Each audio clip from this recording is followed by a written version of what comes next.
ان کی باتوں سے یہ اندازہ ہوتا ہے کہ وہ معاملات کو جاننے کی کوشش کر رہے ہیں، اور جو شخصیت پرستی کا ایک سحر جس میں وہ جکڑے ہوئے تھے اس سے وہ باہر آنا شروع ہو گئے۔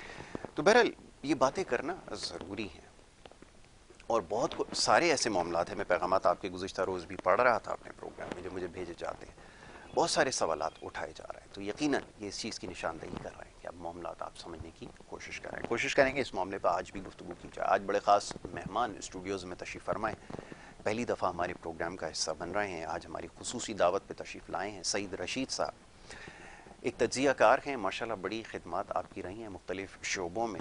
ابھی کچھ دیر پہلے جب آپ سے تعارف ہوا تو بہت ساری چیزوں کا جاننے کا موقع ملا، اور ہم ہمیشہ اپنے پروگرامز میں زور دیتے ہیں یہ جو معاشرتی مسائل ہیں اور بیماریاں اس کے حوالے سے، تو انشاءاللہ موقع ملے گا اس کے اوپر ضرور گفتگو کی جائے گی۔ سب سے پہلے تو معزز مہمان کو خوش آمدید کہوں گا۔ سعید صاحب بہت شکریہ، بڑی نوازش آپ کی کہ آپ نے پروگرام میں ہمیں وقت دیا۔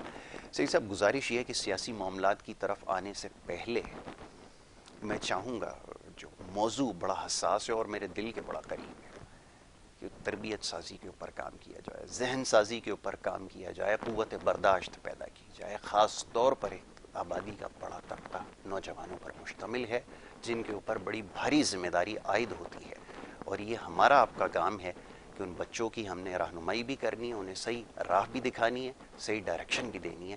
میں چاہوں گا ذرا یہاں سے گفتگو کا آغاز کیا جائے کہ جو کچھ ہو رہا ہے وہ آپ کے سامنے، میں چاہوں گا ذرا اس پہ کلام کیجیے۔ لیکن جہاں آپ نے اپنے انٹرو میں جو بات کی ہے، جی اگر آپ نہیں کرتے تو میں کرتا، میرا ذہن بالکل اسی پہ فوکس رہتا ہے۔ میں 1990 میں امریکہ گیا، ماشاءاللہ۔ جب میں ایئرپورٹ سے نکلنے لگا تو میری بھابھی مجھے لینے آئی ہوئی تھی، تو تھوڑا لیٹ ہو گیا تو میرے لیے کولڈ ڈرنک اور سینڈوچ لے، میں نے کھایا اور کولڈ ڈرنک کا جو وہ تھا ٹن پھینکنے لگا، تو ان کا بچہ تھا، میں ہارڈلی 3 ایئرز اولڈ، انتل کہتے نہیں وہیں گاڑی میں لگا۔ میں غور کیا کہ کدھر قوم جا رہی ہے۔ بتائیے۔ جب وہ بچہ پیدا ہوتا ہے نا، وہاں سے وہ اس کو بلڈ کرتے ہیں، تربیت۔ اور ہمارے ملک کی بدقسمتی یہ ہو گئی اس پچھلے 30-40 دور میں، ایک تو یہ ہوا کہ ہمارے ہاں جمہوریت نہیں رہی، کبھی عامر کبھی، اس سے کیا ہوا کہ آپ کی سیاسی تربیت نہیں ہوئی، نہیں ہو سکتی۔ سیاسی تربیت ہوتی ہے کالج میں، اسکولوں میں، بالکل وہاں سے نکلتے ہیں لوگ، پھر وہ لیڈر بنتے ہیں، بڑے بڑے لیڈر اگر آپ دیکھیں Islamia college, government college, Karachi university کے بڑے۔ تو میں نے غور کیا کہ انہوں نے کیا کیا، انہوں نے اپنے بچے کو گھٹی میں یہ بات پہنائی کہ جب بھی تم نے کہیں جانا ہے تو لائن میں کھڑا ہونا ہے، بالکل ٹھیک ہے، کوئی چیز نہیں پھینکنی، تم نے ڈسٹ بن میں ڈالنی ہے، کوئی جھوٹ نہیں بولنا۔ ایک میں بڑا اچھا بھی آرٹیکل پڑھ رہا تھا کسی اس کا تھا عربی کا، کہ وہ امریکہ میں کسی کے ساتھ گیسٹ ہاؤس اس کا تھا، اس میں ٹھہرا ہوا تھا، تو اس کا ایک چھوٹا بچہ تھا 2-3 سے 4 سال کا، تو وہ کسی دن دعوت میں جا رہے تھے، انہوں نے اس سے ریکویسٹ کی کہ یار یہ ہم جا رہے ہیں تو تم اس بچے کو تو ٹیک کیئر کر لینا۔ اسٹوڈنٹ تھا، اس نے بولا ٹھیک ہے میں دیکھ۔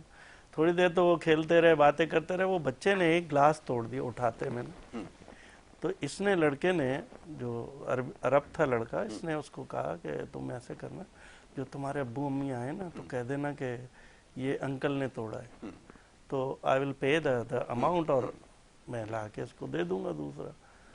ٹھیک ہے، ماں باپ آئے، دیکھا گلاس ٹوٹا تھا، انہوں نے پوچھا تو انہوں نے کہا انکل نے توڑا، مگر بولتے بولتے وہ شائع تھا تھوڑا سا نا، بول نہیں پا رہا تھا۔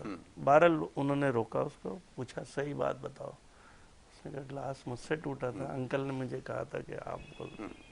انہوں نے اس کو کھڑا کیا بندے کو، اس کو کہا اپنا سامان اٹھاؤ اور اس گھر سے جاؤ۔ چلے جاؤ۔ کیوں؟ کہ تم میرے بچے کو غلط تربیت دے رہے ہو، بتائیے۔ تم اس کو جھوٹ بولنا سکھا رہے ہو، یہ فیور نہیں تھا، یہ اس بچے کو تم برباد کر رہے ہو۔ اور ہماری المیہ اس ملک کا یہ ہوا، M S C, P H D, یہ تعلیم لے لیتے ہیں، تربیت نہیں ہے، اور تربیت شروع ہوتی ہے ماں کی گود سے، اور یہ ٹوٹل ہم نے ڈسٹرائے کر دیا، نظر انداز کی۔ آپ ہم نے کراچی یونیورسٹی سے پڑھا، یہ حسین حقانی، جامع نکی، یہ سب وہاں سے پڑھے، سردار رحیم۔ میں اب کراچی یونیورسٹی جاتا ہوں، میں حیران ہو جاتا ہوں کہ کیا ماحول اس وقت تھا اور کیا ماحول ابھی ہے. نہ لڑکے نے صحیح سے ڈریس کیا ہوا لڑکی نے, نہ اس کو پتا ہے بات کیسے کرنی ہے, منہ میں اس نے پان گٹکا ڈالا ہوا ہے, وہیں پی کے مارتے پھر رہے ہیں. یہ ایک 30-40 سال کے اندر بڑے میں افسوس سے کہتا ہوں کہ ایک اس طرح کی تربیت دی گئی ہے قوم کو, اور وہ قوم جو دنیا پہ رول کرتی تھی. جب پاکستان آزاد ہوا تو اس پاکستان کے اندر جتنا مہاجر آیا تھا انہوں نے آ کے پاکستان کو چلایا, اور ہم نے اس کو برباد کر دیا, ٹوٹل ڈسٹرائے کر دیا, ختم کر دیا. میں زبردست کریٹک ہوں پیپلز پارٹی کا, زبردست. مگر میں کبھی کبھی بلاول کو سنتا ہوں نا, آپ یقین کریں میرا دل چاہتا ہے اس کو چوم لوں.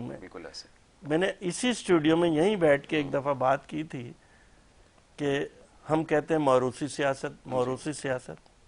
مجھے دنیا کے تختے پہ یونیورس کے اندر ایک ایسا لیڈر دکھا دیں جس نے اپنے نانا کو کھویا ہو, جس نے اپنی ماں کو کھویا ہو, جس نے اپنے 2 انکل کھوئے ہوں. ایسا ہے کوئی لیڈر؟ کیا اس کو سیاست کرنے کا حق نہیں ہے؟ بالکل. اس نے اپنے خون دے دیا اس ملک کے لیے, تو اسے سیاست کرنی, رات دن بگ بگ بگ بگ بگ. اچھا, میں بلاول کی جو بات اس نے کی, میں آئی واز شاکڈ. بالکل. میں نے آج وہ میسج پڑھا, اور کہاں پڑھا ہے؟ ابھی نیچے پڑھا ہے. میں حیران ہو گیا کہ Bilawal defend the former prime minister. میں اندازہ لگائیے, میں آپ کو ایک چھوٹا سا واقعہ بتاؤں. انگلینڈ کا ایک بندہ تھا, پاسپورٹ سے امریکہ میں جب امیگریشن پہ آیا تو پاسپورٹ جعلی لگا انہیں, میں پکڑ لیا. جب پکڑ لیا انہوں نے تو انہوں نے اس کو ہولڈ کیا اور میسج ادھر بھیجا کہ یہ پاسپورٹ ہے, اس کو کنفرم کریں یہ جعلی ہے اصلی. برٹش گورنمنٹ نے کہا نہیں یہ صحیح ہے, اس کو واپس آنے دیا. جیسے پورٹ پہ آیا اس کو گرفتار کیا اور اس کی ایسی تیسی کر دی. مگر ادھر نہیں بتایا, انہوں نے کہا اگر ہم یہ بتا دیں گے تو ساری زندگی کے لیے انگلینڈ میں یہ ثابت ہو جائے گا کہ یہاں جعلی پاسپورٹ بنتا ہے. دیکھیں اسے کہتے قومیں. اس کو اسپیئر نہیں کیا. مگر ادھر کیا تھا پچھلے 4 سال, چور ہیں, ڈاکو ہیں. دیکھیں قانون کی کتاب پہ ایک بڑا اچھا سینٹینس لکھا ہے ٹاپ کے اوپر, the person innocent until proven. بالکل ایسا ہی اس ملک کے اندر ریورس چلتا ہے. وہاں پروسیکیوٹر ثابت کرتا ہے کہ یاسر آپ نے قتل کیا ہے اور یہ شواہد ہیں. ادھر کیا ہوتا ہے, یاسر پہ الزام لگ جاتا ہے اور یاسر کو ثابت کرنا ہوتا ہے کہ میں نے قتل کیا ہی نہیں ہے. This is the difference. اور قانون یہ کہتا ہے, قانون بنتے ہیں سہولت کے لیے, پکڑنے کے لیے نہیں بنتے. یاد رکھیے گا, کبھی قانون عوام کی سہولت کے لیے بنتے ہیں کہ ایسی چیزیں کرو جس سے عوام کو فائدہ ہو. جرم مجرموں کو پکڑنے کے لیے نہیں ہوتا, میں آپ کو بتا دوں. بالکل ایسے ادھر کوئی قانون آتا ہے رگڑ دیتے ہیں, پیکا آیا رگڑ دو, کوئی تمہارے خلاف بات کرے رگڑ دو, وہ یہ آرٹیکل 63 رگڑ دو. یہ کیسا نظام ہے؟ قانون یہ کہتا ہے, میں صرف اب تربیت پہ بات, بالکل ایسا کہ آپ 9 مجرم چھوڑ دو, کوئی فرق نہیں پڑے گا. ایک انوسینٹ کو اگر آپ نے سزا دے دی تو جسٹس آپ کا ختم ہو. This is called the actual justice. یہ ہے جسٹس سسٹم. بالکل آپ نے ٹھیک ہے. اس ملک کا المیہ یہ ہے کہ ہم نے تعلیمیں تو بیٹھ کے انٹرنیٹ سے فلانی یونیورسٹی سے, مگر تربیت نہیں لی. مگر ابھی بھی میں دیکھتا ہوں میرے بچے بھی سارے باہر ہیں, میرے 2 بیٹے پی ایچ ڈی کی ہے, ایک بیٹی پیٹس کے اندر وہ ہے. مگر میں جب اب ملتا ہوں ان سے نا, میں حیران ہو جاتا ہوں کہ ان کا اسٹائل ہی چینج ہو گیا, ان کی بات چیت چینج ہو گئی. وہ ادھر آتے ہیں, کسی سے کوئی بات کرتے ہیں, میرے گارڈ سے شکریہ, اس طرح کی بات, عزت سے ملتے ہیں اس سے. یہاں تو جو بچہ ہوتا تھا وہ گارڈ کو ادھر آ, یہ تربیت, وہاں تربیت انہیں مل گئی. ان کو سمجھ آ گئی کہ دنیا میں کس طرح زندہ رہتے ہیں, بڑا چھوٹا, یہ ساری کیا تمیز ہے. اور جو میرے نبی کی سنتیں تھیں وہ انہوں نے اڈاپٹ کر لی اور ہم نے ساری چیزیں ترک کر دی. آپ نے بالکل ٹھیک کہا کہ ذہنی پسماندگی کے اس درجے کے اوپر ہیں ہم اس وقت کہ آپ سڑک کے اوپر دیکھیں, کسی قوم کو آپ نے دیکھنا ہے جا کے, جیسے بھی کچھ دیر اس کا ٹریفک دیکھ لیں, آپ سڑک کے اوپر دیکھیں. اب یہاں صورتحال یہ ہے, بڑے افسوس کے ساتھ کہنا یہ پڑتا ہے کہ جس کے پاس جتنی بڑی گاڑی ہوگی وہ اتنے بڑے تماشے سڑک کے اوپر بکھیر رہا ہے. یاسر میں کل کھڑا ہوا تھا ادھر کریک کلب جا رہا تھا ایک دعوت میں, سگنل پہ کھڑا, اب ڈیفینس میں تو آپ کو پتا ہے ساری بڑی گاڑیوں سے دو اکا دکا کوئی آ جاتا ہے ہمارے جیسا غریب آدمی. یقین کرو سگنل پہ میں نے کوئی 10 گاڑیاں سگنل توڑتی ہوئی جاتے دیکھی, فارچونر, ویگو اور ساری بڑی گاڑی. میں سوچتا تھا کہ ان کے پاس پیسہ تو آ گیا مگر ان کی تربیت نہیں کی کسی نے. یہ وہ حرام کے پیسوں کی اولادیں ہیں جن کو سمجھ ہی نہیں ہے کہ مجھے کیا کرنا ہے. اور اس سے ڈفرنس آف اونلی 30 سیکنڈز, ایک سگنل 30 سیکنڈ سے زیادہ نہیں ہوتا. آپ 30 سیکنڈ کے لیے کتنی زندگیوں سے وہ کھیل رہے ہیں. میں ایک دفعہ امریکہ میں کھڑا ہوا تھا ٹاپ کے اوپر, تو نیچے ایک سگنل نہیں ہے وہاں, صرف ایک لائن کھینچی ہے, جو آ رہا ہے کھڑا ہو رہا ہے, پہلے اس کو جگہ دے رہا ہے, ایک وقت میں ایک گاڑی چلے گی. ایسے روبوٹ کام کر رہے ہیں ایک ایک ایک. آپ یقین کیجئے میں اپنا ایک تجربہ آپ کے ساتھ اور دیکھنے والوں کے ساتھ شیئر کروں. میں ایک ملک میں جب تھا, میں سڑک کراس کرنے کے لیے جب میں نے سڑک کے اوپر پیر رکھا, اب یقین کریں دنیا کی مہنگی ترین گاڑیوں میں اس کا شمار ہوتا ہے, وہ سامنے سے آتی ہوئی مجھے نظر آئی تو میں اپنی جگہ رک گیا. جو عموماً ہوتا ہے ہمارے یہاں کہ کوئی گاڑی آتی ہے تو لوگ رک جاتے ہیں. اب یقین کریں کہ اس نے سامنے آ کر بریک لگا دیا. ہمیں بڑا حیران ہوا کہ یہ رک گیا اور سگنل تو ایسا ہوا نہیں ہے. تو وہ میرے گزرنے کا انتظار کر رہا ہے کہ یہ شخص جو سڑک کراس کر رہا ہے وہ گزر جائے تو اس کے بعد میں گاڑی ہوتا ہے. وہاں کے بچوں کے اندر گھٹی میں آ گئی ہے کہ جب وہ کرتے ہیں نا ٹریفک دیکھتا ہی نہیں ہے, ارے ضرورت نہیں ہے, وہ خود رکے گا, میرا حق ہے مجھے جانے. میں آپ کو وہی 90s کا واقعہ بتاؤں. بچے 1.5 سال کے, ہم ایک روڈ پہ آئے ہائی وے پہ, تو ہم نے کراس کرنا تھا, تو اتنا تیز ٹریفک. تو میں نے بولا یار کیسے ٹریفک, اور یہ 2 بچے میرے ساتھ تھے, ایک پش چیئر پہ تھی اور ایک میرے ساتھ تھا بچہ فیضان, اب تو ڈاکٹر بن گیا امریکہ میں, 32 ایئرز اولڈ. تو مجھے کہنے لگا انکل یہ ایک بانس وہ تھا, پول لگا تھا, اس پہ ایک بٹن تھا, کہنے اس کو دبا دے. میں نے دبایا, ودن 5-10 سیکنڈ وہ سگنل آف ہو گیا, ٹریفک سامنے رک گیا, ورنہ چل رہا تھا. جیسے میں نے دبایا اٹ مینس کہ somebody wanted to go. ہم ادھر پہنچ گئے, ادھر پہنچ کے ہم چلنے لگے. اب وہ بچہ ایسو چل رہا ہے, انتل انتل انتل. یہ کیا ہو گیا انتل؟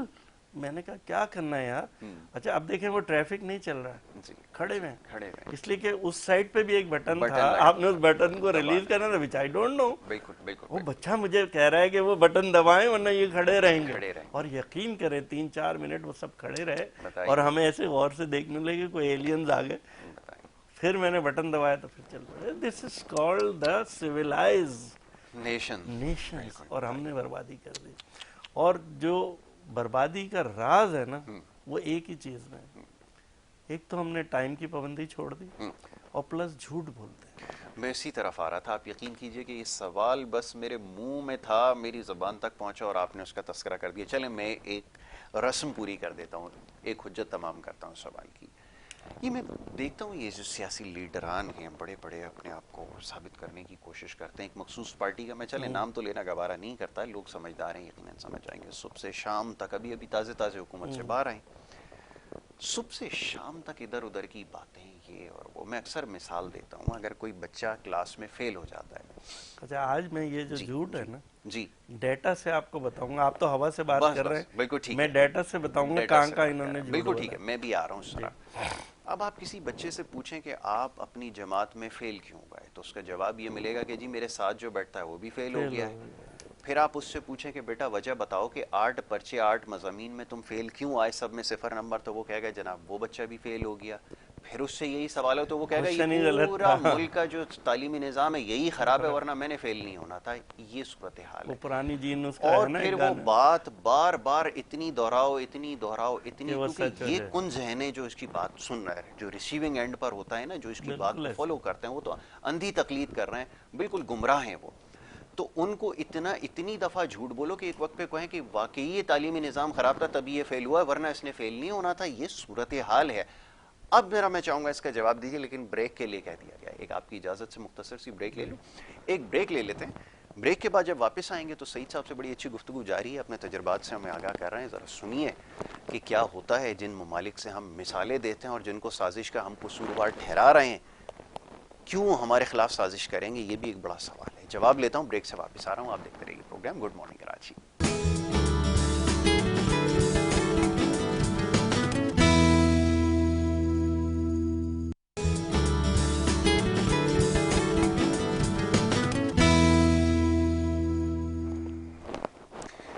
پروگرام میں آپ کو ایک دفعہ پھر خوش آمدید کہیں گے. بریک پہ جانے سے پہلے بڑے اہم معاملے پر اور موضوع پر گفتگو ہو رہی تھی. سعید رشید صاحب معزز مہمان تشریف فرمائے, بڑی اچھی گفتگو کر رہے تھے, اور بریک پہ جانے سے پہلے ایک موضوع جو زیر بحث آیا وہ جھوٹ کے حوالے سے تھا.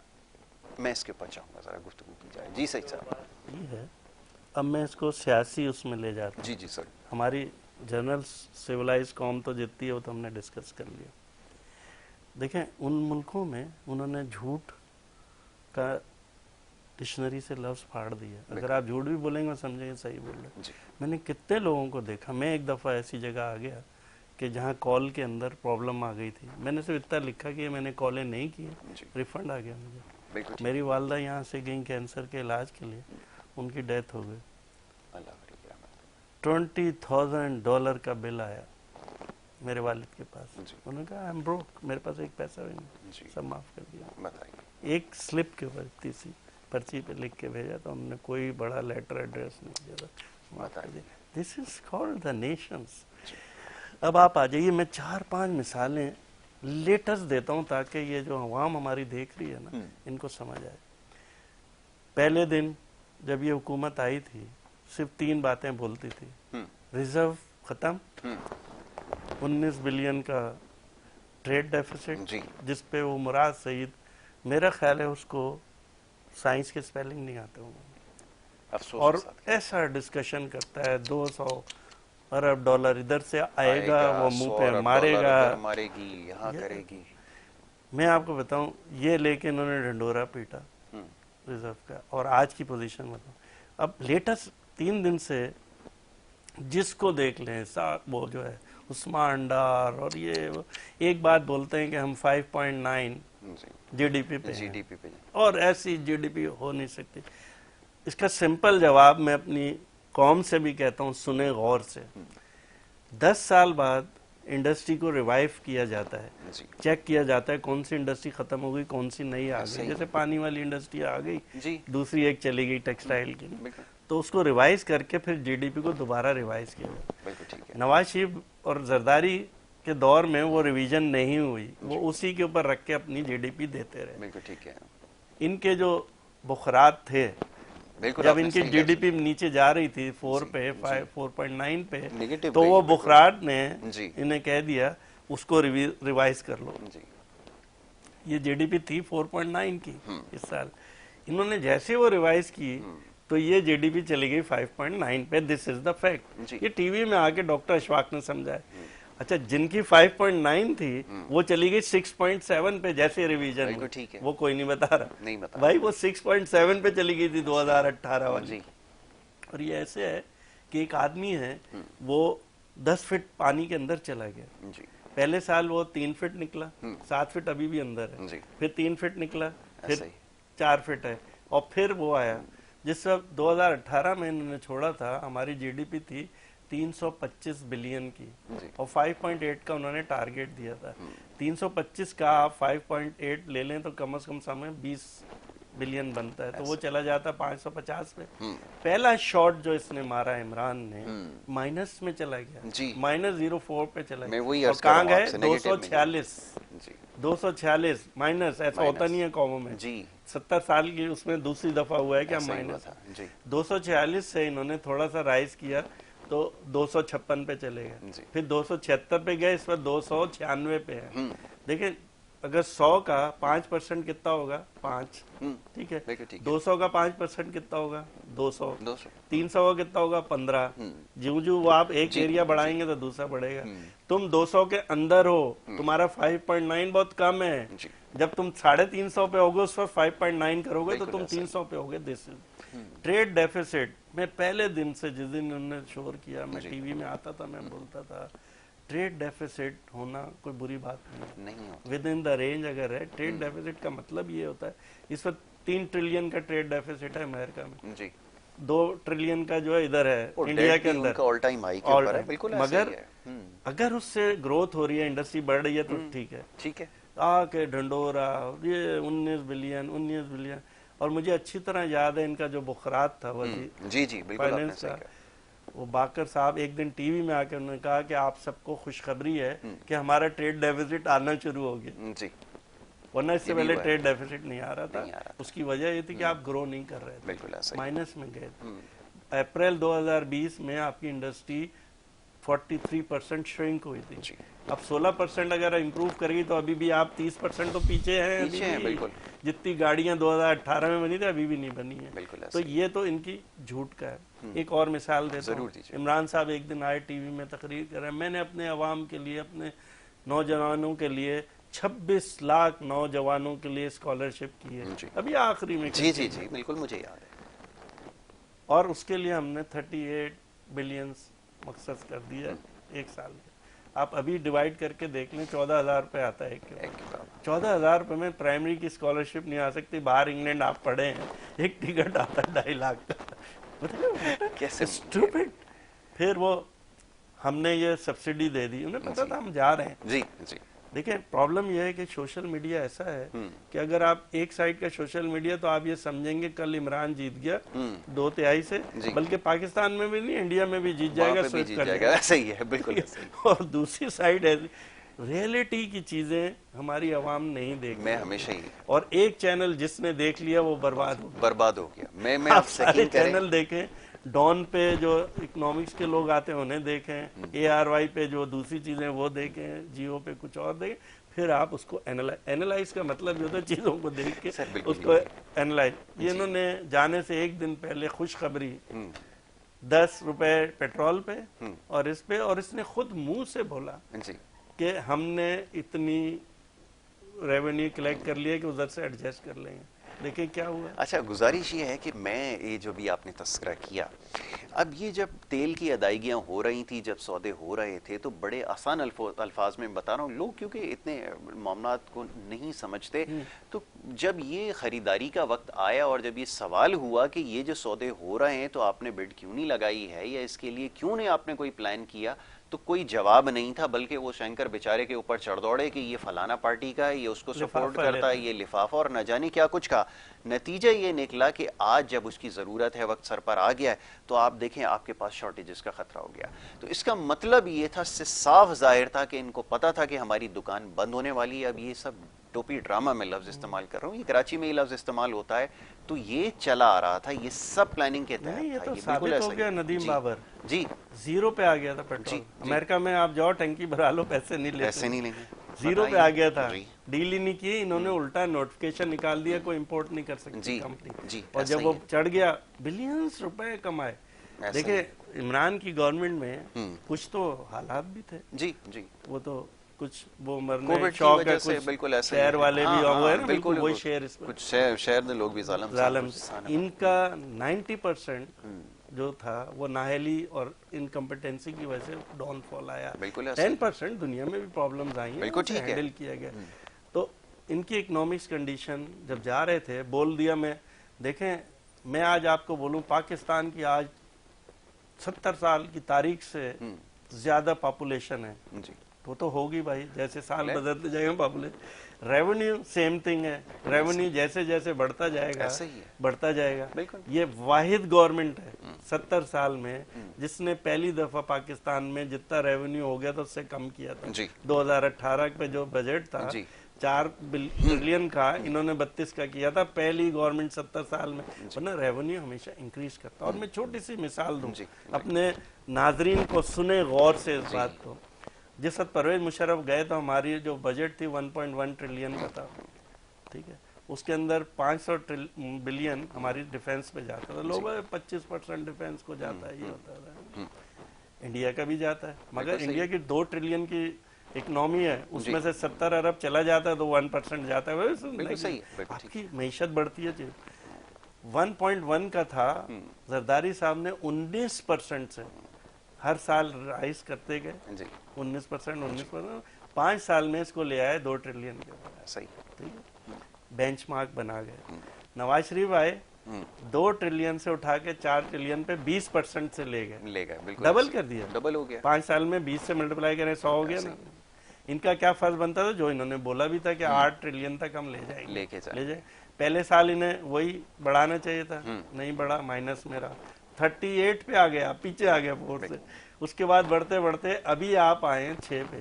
آپ 6 پہ آپ نے ریونیو اکٹھا نہیں کیا ہے, آپ نے ہمارے 2 ٹریلین کا لاس کیا, اس وقت ہمیں 8 پہ کھڑا ہونا چاہیے تھا. یہ کوئی بتاتا ہی نہیں ہے, وہ آتے ہیں وہ مزمل اسلم, نہیں وہ تو خیر اب تو ظاہر ہے نوکری لگ گئی ہے نا, تو اب تو ظاہر ہے کہ وہ نہیں وہ کہہ سکتے. جی جتنا آپ کا بجٹ بڑھتا ہے نا, ریونیو کلیکٹ ہوتا ہے نا, اتنا ہی آپ کا فسکل لاس زیادہ ہوتا ہے. وہی میں نے 100 میں 5 روپے, 200 میں 10 روپے. جیسے جیسے نواز شریف ان کا ریونیو اور بجٹ بڑھا تو ان کو قرضے زیادہ لینے پڑے. سیم اس کے ساتھ بھی ہوا, قرضوں پہ شور, قرضوں پہ شور. اور ایک اور چھوٹی سی چیز میں بتاؤں گا آپ کو کہ بجٹ ہمیشہ جو ریونیو ہوتا ہے نا 60% ہوتا ہے ڈائریکٹ ٹیکس اور 40% ہوتا ہے انڈائریکٹ ٹیکس. انہوں نے ٹوٹل سینیریو الٹا کر دیا, ہو گیا 60 سے. یہ جو کہتے ہیں امپورٹ گاڑیاں, یہ اگر یہ نہیں کرتے ریونیو ہی نہیں آتا. آپ کا جو نیٹ ہے, مجھے ایف بی آر کے شبت زیدی نے ٹی وی میں کہا تھا کہ ایف بی آر کو بند کر دینا تو بھی ریونیو آئے گا, اس لیے کہ آپ کا انڈائریکٹ آ رہا ہے, کسٹم ڈیوٹی, سیل ٹیکس, اس سے آ رہا ہے. اور جیسے یہ امپورٹ ان کی رکی ہوئی تھی کووڈ کی وجہ سے, ریونیو نیچے آیا تھا. اب انہوں نے امپورٹ کھول کے بربادی لگا دی, 7 ارب کی امپورٹ کر رہے ہیں کھانے پینے کا آئٹم پہ بھی. اب وہ ٹریڈ ڈیفیسٹ لے لیجئے. جیسی گرو ہوئی ہماری ملک, امپورٹ انہوں نے 7 کا کیا. آپ کو پتا ہے اس وقت کتنا ڈیفیسٹ ہے, 43 کا. اور سال کے لاسٹ منتھ میں آپ کو پتا ہے ہم جائیں گے 20 بلین کے اوپر. ایسا ہی ہے, پاکستان جیسا ملک متعامل نہیں. اور جو مراد سعید 19 پہ شور کرتا تھا, یہ 20 پہ جائیں گے, کوئی حل نہیں ہے ان کے پاس. لیکن سر بات یہ ہے نا کہ دیکھیں اب یہ وہ باتیں ہیں جو حقیقت پر مبنی ہیں, اب یہ کہہ دینی چاہیے. اب ہو کیا رہا تھا, میں آپ کے سامنے تھوڑا سا آپ کو ریکال کرتا ہوں, زیادہ پرانی بات نہیں ہے. ایک وزیر انفارمیشن کا محکمہ تھا, اس بیوقوف کو بٹھا دیا, وہ آ کر اکانومی کے اوپر تقریریں کر رہا ہے. اب اس کو یہ پتہ نہیں ہے کہ اکانومی ای سے آتا ہے یا کس سے وہ شروع ہوتا ہے, وہ آ کر بتا رہا ہے. اس سے جب سوال پوچھا, اب وہ بتا رہا ہے کہ جناب ہماری اچیومنٹ یہ کہ ہم نے ریمیٹنسز سب سے زیادہ کلیکٹ کیے. انہوں نے کہا ریمیٹنسز تو باہر والے پیسے نہیں بھیجتے. بول رہا ہے یہی تو کامیابی ہے, یہاں سے لوگوں کو باہر بھیج دیا پیسے. مطلب اس قسم کی باتیں کر رہا ہے وہ. پھر آپ نے ارسطو کا نام لیا, وہ بہت بڑے فائنانس کے اپنے آپ کو کوئی بہت بڑے وہ سمجھتے تھے. آپ یقین کریں کہ series of failure after failure تھا. جو سوال پوچھیں الٹی بات وہ کر رہے ہیں. تو حیران رہ جاتے تھے کہ یار اگر ان لوگوں کے بارے میں کہا تھا کہ یہ ملک کی تقدیر سنواریں گے تو پھر تو یہ ہو گیا سر. آپ یقین کریں کہ پھر ایک بندہ انہوں نے رکھا انتہائی بدتمیز اور بد زبان, اور نام کے آگے ڈاکٹر لگایا ہوا ہے.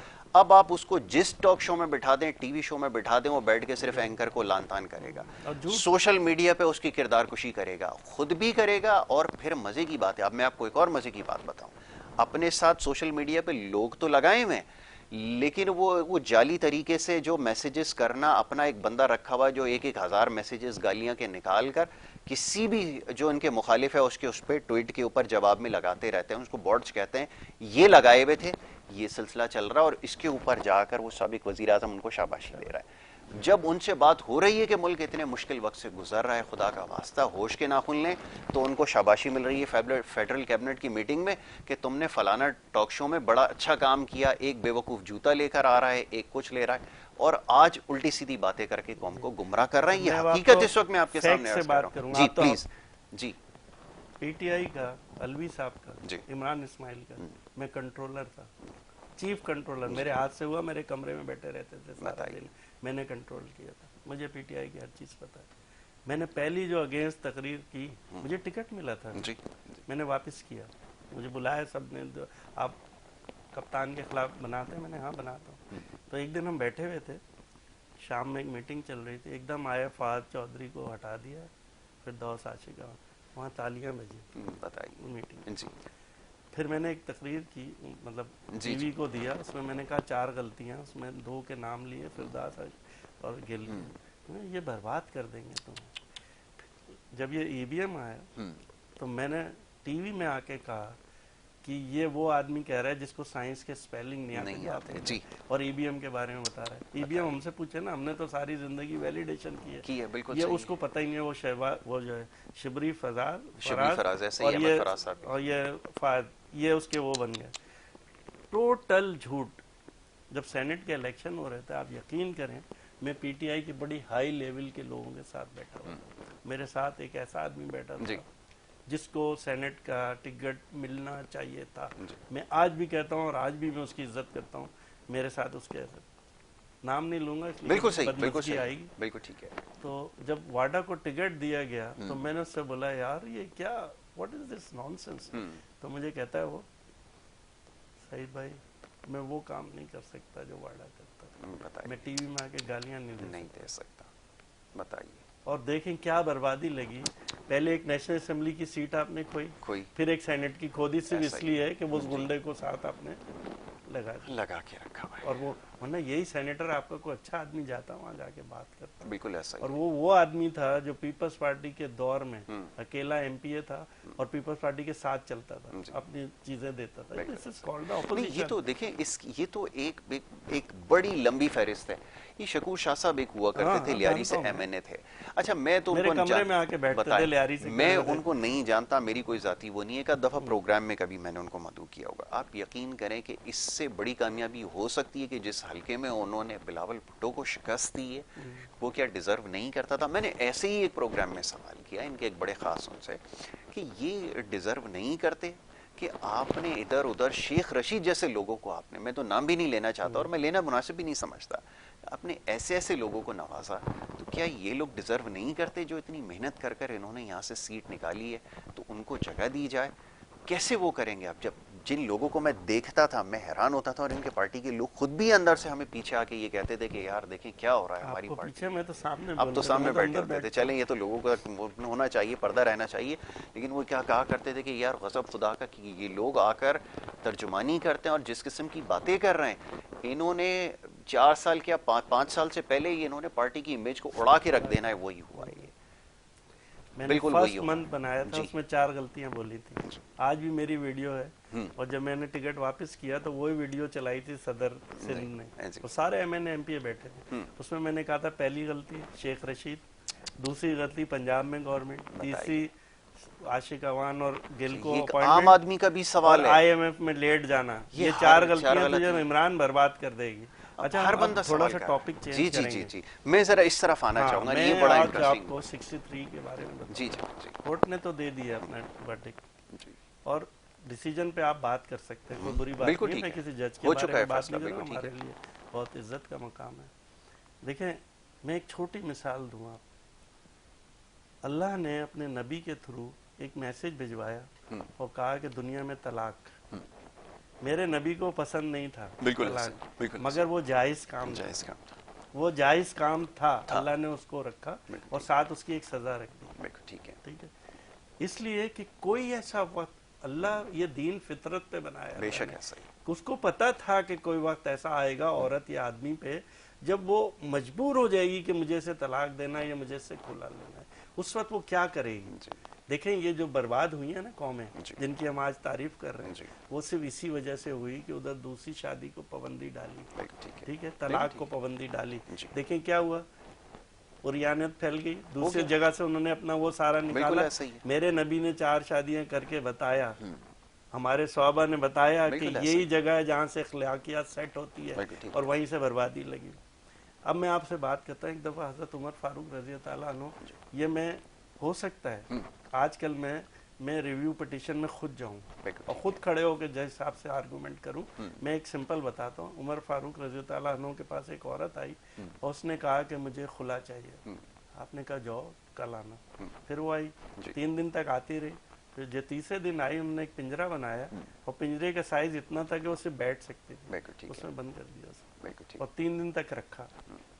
تیسرے دن باہر نکالا اور کہا عورت تیرے پاس 2 آپشن ہیں, یا تو تو اپنے شوہر کے پاس چلی جا, نہیں تو ساری زندگی اس پنجرے میں رہے گی, بتا کیا چاہتی ہے؟ اس نے کہا میں پنجرے میں رہنا چاہتی ہوں. حضرت عمر فاروق نے کہا ضرور یہ اس مشکل میں آ گئی ہے کہ یہ شوہر کو نہیں دے رہی, اس کو ترجیح دے رہی ہے, جاؤ جا کے خلا لے لو. بالکل ٹھیک ہے. This is called the rules. اور یہ 63 اس کا بیک گراؤنڈ اگر ان لوگوں کو نہیں پتا جو آج اتنی بات کر رہے ہیں, ان کو یہ پتا ہونا چاہیے کہ پہلے یہ نہیں تھا. کیا انگلینڈ میں ابھی جو گئی ہے میں, وہ کیوں گئی ہے؟ ان کے اپنے لوگوں نے ووٹ نہیں دیا تھا, اس لیے کہ اگر آج اس ملک میں یہ ہو جائے کہ ایک پارٹی جو ہے 2/3 کی اکثریت لے آئے تو 5 سال تک وہ پاکستان کو بھیج دے, کشمیر کو بھیج دے, آپ نو کانفیڈنس لا ہی نہیں سکتے. یہ لایا ہے اسی لیے گیا تھا آئین میں, آپ نے اس کو اسکرائک ڈاؤن کیا ہے. This is will create a big mess in Pakistan. پارٹیوں کے جو وہ ہے نا سربراہ, وہ ڈکٹیٹر سے زیادہ خطرناک ہو جائیں گے. آپ بولیں گے کھڑے ہو جاؤ, بیٹھ جاؤ, نہیں تو تم فارغ. جس وقت یہ آ رہا تھا نا 8ویں میں, تو بڑی ڈیبیٹ ہوئی تھی کہ تم یہ جو ڈال رہے ہو نا ڈی سیٹ, یہ بھی خطرناک ہے. ڈی سیٹ بھی نہیں کرو, جس کی مرضی ہے جو کرنا چاہے کرے. تو انہوں نے بڑی مشکل سے ڈالا, یار ہماری ووٹوں سے جیتا ہوتا ہے تو کم از کم اتنی تو پنشمنٹ ملے. اور once you return the punishment, اور ایک آدمی جائز کام, میں نے حضرت عمر کی مثال دی کہ جائز کام کی سزا جانتے ہوئے کر رہا ہے, تو اس کا مطلب اس کو ریپیکیشن ساری پتہ ہے کہ میں جیسے ہی ووٹ دوں گا میری سیٹ جائے گی, تو اس کو سزا مل گئی. اور سر میں ایک بات اور, اب کیونکہ وقت تو بالکل ختم ہو گیا, انہوں نے کہا کہ سیگمنٹ کا اختتام میں آخری جملہ بس میں آپ کی اجازت سیٹ کروں گا کہ آپ نے بالکل ٹھیک نشاندہی کی ہے کہ ہم آن دا ورج آف کولیپس پہنچ چکے تھے, اور اگر یہ نہیں ہوتا, یہ لوگوں میں بہت زیادہ مطالبہ زور پکڑتا جا رہا تھا کہ اگر آپ نے یہ نہیں فیصلہ لیا, جو کہ مشکل فیصلہ تھا, نہیں لیا گیا, تو سچویشن جو اس وقت ہمیں نظر آ رہی ہے, یو نیور نو, اس سے زیادہ خطرناک ہو سکتی تھی. کیونکہ سب سے امپورٹنٹ چیز تھی, یہ تو آپ نے ایک اکنامک فیکٹر بتایا نا, ایڈمنسٹریٹو ایشوز, لوگوں کی غلط ہائرنگ, غلط لوگوں کو جگہ رکھا, ٹوٹل میس تھا. اور آج وہ ایسے بے قصور بن رہے ہیں جیسے پتہ نہیں دنیا کون سا ظلم ان کے اوپر ہوا ہے. وہ ریلیکٹنٹ ہو رہی ہے نا, اس کی وجہ یہی ہے, وہ ڈر نہیں رہے. وجہ یہ کہ اگر وہ آج کیئر ٹیکر بنا دیتے ہیں نا, آپ میری بات لکھ لیں, جون جولائی میں ہم بینک کرپٹ ہو جائیں گے, وہ ڈیسیجن ہی نہیں لے سکیں گے. اور اگر یہ 2 مہینے کے لیے آئے تو IMF ان کے ساتھ نہیں ہوگا, تو بینک کرپٹ ہو جائیں گے. تو کل جو انہوں نے بات کی ہے نا کہ سارے اسٹیک ہولڈر بیٹھے ہیں, اس میں صدر بھی ہو, ہمارے آرمی چیف, یہ سب بیٹھ کے ہمیں گارنٹی دیں کہ ہم نے اس ملک کو صحیح کرنا ہے, ورنہ جس کا گند ہے وہ خود ہی سنبھالے. بالکل ایسا ہی, سیدھا ہے, زرداری نے بول دیا یہ بات. بالکل ٹھیک ہے. صحیح sir, thank you so very much آپ کا کہ آپ نے پروگرام میں وقت دیا اور بڑی اچھی گفتگو کی ہے. اس کا مقصد یہ ہے کہ لوگوں کو ذرا سچ پتہ چلے. ہمارے لوگ سچ سننے سے گھبراتے بھی ہیں, اور کوئی بھی شخص جو ہے وہ سچ سننا نہیں چاہتا, کیونکہ جھوٹ اتنا زیادہ دہرایا جا رہا ہے اور اتنی اونچی آواز سے دہرایا جا رہا ہے کہ ایک وقت آتا ہے کہ لوگوں میں پہلے ہی شعور نہیں ہے, وہ سمجھتے ہیں شاید کوئی بڑا ظلم ہو جاتی ہوئی ہے. میں آپ کا بڑا شکر گزار ہوں, آپ نے اپنا قیمتی وقت دیا, ہمارے پروگرام کا حصہ بنے. تو جناب یہ ہمارا پہلا سیگمنٹ تھا, اس میں بات ہوئی کچھ سیاسی معاملات کے حوالے سے. آگہی پہنچانا ہماری ذمہ داری ہے. اب آپ اس کو جو بھی سمجھ لیجئے, کیونکہ یہاں پہ جو بھی آپ کو سچی بات بتائے گا اس کے اوپر الزامات لگیں گے کہ شاید فلانا پارٹی کو ریپرزینٹ کر رہا ہے یا اس کا تعلق ہے, یا جو بھی آپ اس کو سمجھ لیجئے. لیکن یہ بات حقیقت ہے, آپ چاہیں تو اس کی تحقیق ضرور کریں, اس پورے پروگرام کی ریکارڈنگ نکال کے دیکھیں. اگر اس میں کسی بات سے آپ کو اختلاف ہے, آپ سوشل میڈیا پہ ہمیں لنک بھیجیے. بریک کی طرف جانا, واپس آئیں گے, دیکھتے رہیے پروگرام گڈ مارننگ کراچی.